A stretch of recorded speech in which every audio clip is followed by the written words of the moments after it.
Победата во првиот круг на претседателските избори ќе донесе уште поубедлива победа на ВМРО-ДПМН во вториот круг, кој се совпаѓа со парламентарните избори, иако досега постоеше малку сомнеж за можноста да обезбедат над 55 пратенички мандати, сега ни бројката од 60 не се чини недостижна. Македонскиот народ да види тој што ќе одлучува конечно после долго време во оваа држава.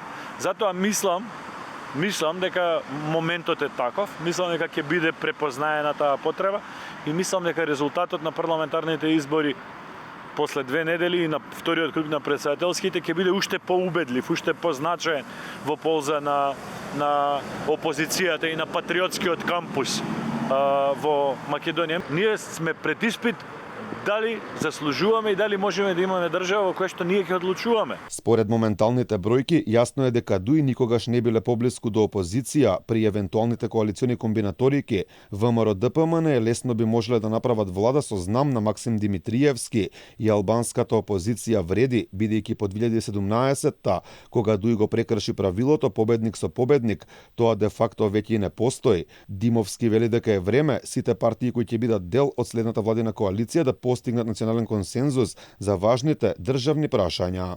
Се надевам дека во следниот мандат со другите политички партии кои што ќе влезат очигледно во собранието, ќе успееме да изградиме еден национален консензус, државен консензус кој што ќе ги гарантира базичните наши интереси. Димовски е на ставот дека СДСМ токму на ова прашање најмногу потврли покрај корупцијата, непотизмот и борбата со криминалот, вели токму поради тоа го заслужиле дебаклот кој им се случи. Тоа прашање ќе се разгледува после